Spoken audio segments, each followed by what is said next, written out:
you got to be careful to understand, is it your emotion driving? And that's what was stated in the question, right? That when you're having an emotional meltdown.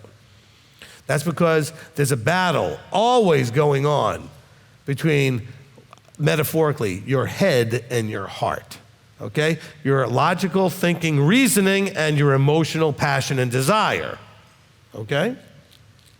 And so, whichever one's stronger always wins. I've said that to you guys many, many times. So the strong, this rules over this, right? The head rules over the heart. The heart's going to still be there, but the head has to decide whether or not to go where the heart says it wants to go. I seem to remember Jeremiah 17:9. It says, the heart is deceptive above all things and desperately sick, or wicked in some translations. That was the beginning of the heart of the matter teaching. Reaping and sowing is a law of the universe, right? Just like anything in physics or science or whatever that we know is a law of the universe, okay? Now, we may argue about gravity or this or that and the other thing, but when I drop this, it will fall because there's a law in the universe that this is going to drop and fall, okay? So there is a law of the universe called reaping and sowing, which simply means that if you sow, you will reap. But here's where we get all messed up, which is why Evan's probably asking the question. A lot of you have come to me recently and asked the same type of question. Well, I'm not seeing this in my life because you're looking for something too specific. If I'm sowing, I'm tithing, then I expect I'm going to get money back. Money's going to just show up in my life somewhere. Well, maybe something else that you needed more showed up in your life because you were obedient. Unless your attitude is really messed up, and by the way, there's a lot of people like that, all right? Unless your attitude is really messed up and your emotions in the negative side, your negative emotions are really ruling, you should absolutely see the quality of your life different than when it was when you were doing what they were doing, the world was doing, okay?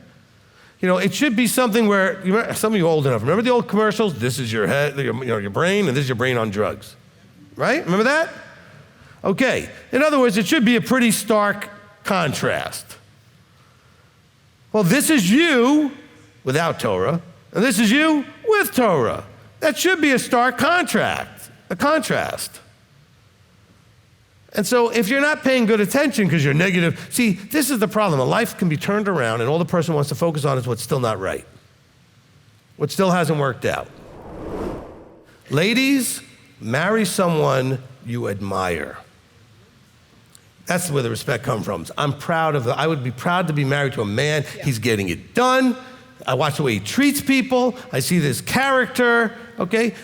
So yes, have that list of criteria of what you're looking for in a man that you can respect. No, you don't owe him blanket respect. However, once you marry him, you've now committed to giving him all of that, but pick a guy you can do that with already. Yeah. Okay? If you don't feel like to look and say, man, that's my man. Look, he takes good, I'm proud to say that's my man, all right? And don't be proud just because everybody's going to think, oh, he's a hunk. No, is he got his life together? Right. Okay, because the hunk drops down around here at some point, so just so you know, okay? And then it doesn't look the same, all right? Those broad shoulders become a big belly. I don't know how it works, but it just does, okay? Yeah. Every one of you has a child that lies to your face, says they didn't do it, or makes an excuse, right? Well, it's not my fault, they did it. It's not my fault, this is what happened, right? And a parent then does what? Punishes them. And that's exactly what Yahweh did. He first went to each one. Why did you do that? Didn't I tell you not to? Well, the woman you gave me, blah, blah, blah, blah. Oh, they asked the woman. Oh, well, the serpent, he deceived me. They're all doing that human thing. So we get to see that nothing has changed. The first humans, all the way to us, same behavior pattern, same mindset. And so Yahweh says, if you're not going to own it, you're going to get some challenges, okay? I think if they had owned it, things would have been different, all right? But they didn't own it. And so things went the way they did. We have that problem. And so we can now go look back. And by the way, serving not just Adam and Chava, but us. Because we get to look at that and say, oh, okay. Not owning it brought a punishment. My children were told from the beginning, if you don't own it, it's going to be much worse than if you own it. You got to understand the word declared right. What's going on here with being declared right? Look, I've taught you this when I give you your righteousness gets you to the door, but yet you still can't get through. All All right, the Torah with the temple service does not have forgiveness of the things you did knowingly and on purpose and those kind of things. But you can teshuvah and repent, and with Yeshua's blood, you can be made right so you can live. Remember, all of the things you did still did have a death penalty. The Torah doesn't take away death penalty. It maybe does in this life. You're not going to get killed now. But what you deserve is death. So he's saying is that through the blood of Yeshua, it says, through him, for everyone who believes is declared right from all from which you were not able to be declared right. So what were you not able to be declared right was, through the Torah was? Well, the eternal aspect of this. Because you have a trigger that's based on a repeated response pattern that you've built up over time. So what we're going to do is create a new one, okay? And we can speed up the process by practicing it in your head. By the way, your head doesn't know real from not real. If you practice in your head, it'll have the same effect as if it was happening. If you get the picture in your mind to be as clear and colorful and bright and real as you can get it, all right? So when you play it back in your mind, all of you can use this technique for anything, all right? When you play it back in your mind, I want you to play it back exactly the way it happened, up to the point where you acted the way you shouldn't have acted, and replace that now where you behave differently, all right? Husbands and wives, you can do this with your spouse.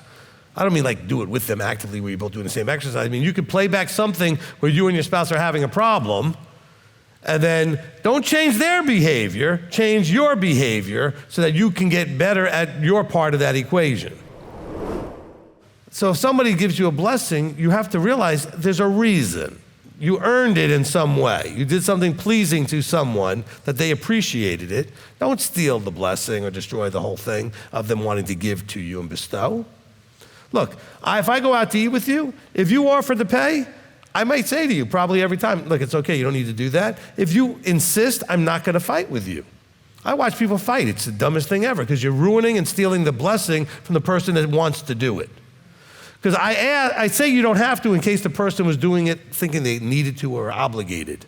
It's like, no, that's all right, I got it, right? I'll say that. I'll say, that's okay, I got it. I say, no, I really want to do this. Thank you, okay? It's those kinds of things in life. And so, otherwise, if the person offers and I think I deserve it, I say, oh, of course you should be paying for me. No.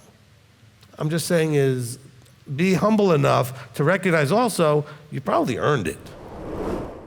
Almost none of your children are bubble pop. They're all going to go out there and do things physically you wouldn't want them to do or intake things into the body you wouldn't want them to intake. And there's not a thing you can do about it. I'm just seriously, I know that's not what you hear from a podium, but I'm a realist.